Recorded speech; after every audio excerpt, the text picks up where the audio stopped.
What's up, fight fans? What's locking out there, man? What's crack-a-lacking, you know what I'm saying? It's the homie main man, made man in the building. Y'all know how I get down. We talking boxing. Won't be here long. Just want to get on here, drop a quick word real quick, man.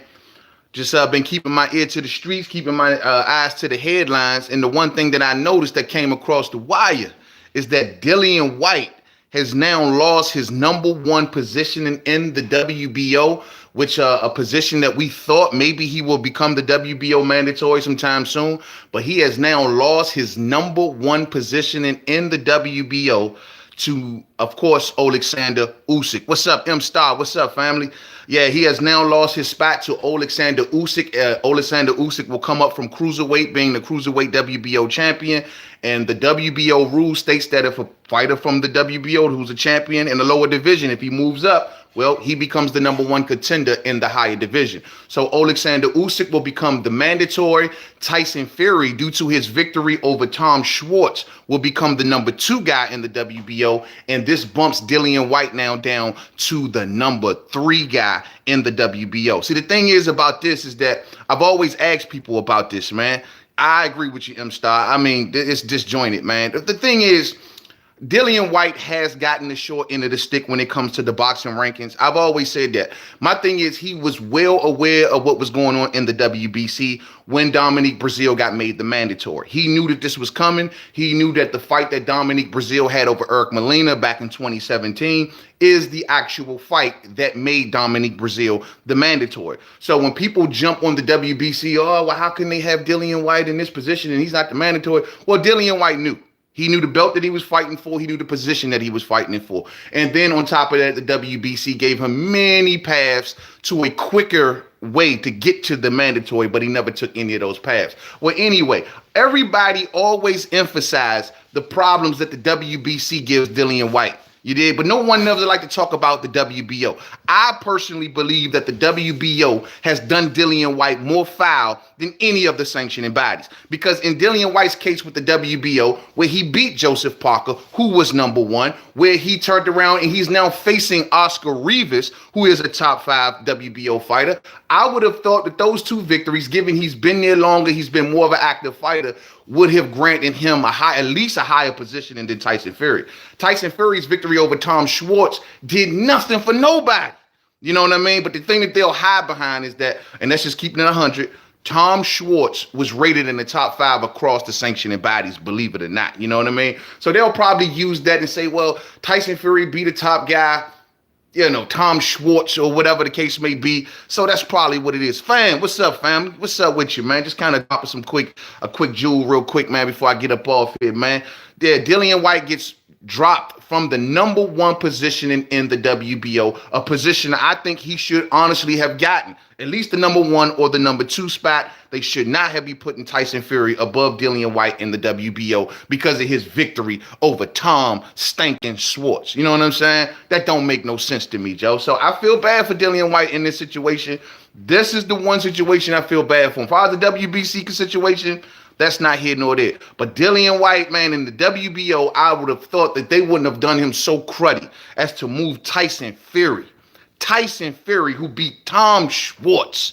They moved him up on the rankings and pushed Dillian Whyte down. Not to mention Dillian Whyte's next fight, which is lined up already with Oscar Rivas, right? Word on the curve is they having a problem with filling that venue. But it seems to me that his next fight is an extremely competitive fight. I mean, a very competitive fight. The WBO dropped the ball all around the board with this situation. I feel bad for Dillian Whyte when it comes to this, man, because, yo, that's kind of cruddy. That is very, very much, that is kind of cruddy, man. Tyson Fury's being handled with kid gloves. I'm not feeling it. I'm liking it, you know what I'm saying? They're giving this guy the best of everything since he's been over here. What's up, Ryan? What's up with you, man? They're giving this guy the best of everything, the top networks. They're acting like his shows are selling all these tickets and they're not selling tickets. They're acting like everyone's talking about Tyson Fury. No one's talking about Tyson Fury. And now he here in this situation is getting hooked up, being pushed up to the number 2 spot in the WBO, Dillian Whyte being pushed down, and Tyson Fury has done jack crap other than the fact that he almost beat Deontay Wilder. Other than that, he's done jack crap since he's returned back from his hiatus, and they have now pushed him above Dillian Whyte, a fighter that's been active, that's been fighting, and truth be told, has been calling out the best. For one reason or another, he hasn't gotten them. So I feel bad for Dillian Whyte. Dillian Whyte now is effectively, as of this video, is the #3 ranked boxer in the WBO, now behind Alexander Usyk, a fighter who's never even fought a heavyweight.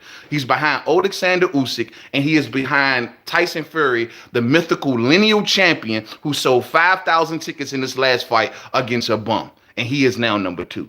I feel bad for Dillian Whyte. All Dillian Whyte had to do was what the WBC told him to do. Go and make the fight with Luis Ortiz. He should have took the damn fight. You did. He could have attempted to make a fight with Dominique Breazeale. Instead, he went after the money. He went after the money. The Derek Chisora fight just was a bigger, shinier thing for him. He wanted the bag of money. He gave Derek Chisora peanuts in that fight, and he would rather have took that fight where he felt like the A-side for a change, as opposed to face Luis Ortiz or Dominique Breazeale. Or I even believe the Jarrell Miller opportunity presented itself at once upon a time. Dillian Whyte had many roads. He chose his own route. His route got him the #3 ranking in the WBO and no mandatory in the WBC. That's a damn shame. Real shit. So I'll see y'all soon. In about a couple hours or so, we'll do an episode of We Talking Boxing where I'll get on the mic and we'll do it for the long term. And yeah, we'll mix up a bunch of topics. So I'll be doing that sometime today. Be on the lookout for We Talking Boxing. We'll do an impromptu episode fresh off vacation. Y'all already know the deal. And yeah, man. So I'll catch y'all on a later video. Check me out later on We Talking Boxing. But Dillian Whyte, #3 in the WBO. To the next video, Main Man Made Man. Don't forget to subscribe. Twitter, Made Man 511. Facebook, Main Man Made Man Boxing Forum. Instagram, Main Man Made Man. It really is a shame, bro. It really is a shame, man. Dillian Whyte is a very, very good fighter. We give him a lot of crap over here because, you know, of the route that he chose, and he chose not to do this, and he chose. But as far as in the ring skills, I see Dillian Whyte absolutely as a top 5 heavyweight. And you know, you gotta. Sometimes in this boxing game, it's not only about who you know, but you got to make the right decisions, bro. And right now, you out the loop. You're now #3 in the WBO, not the mandatory in the WBC. No title fight on the horizon for Dillian Whyte. It's sad.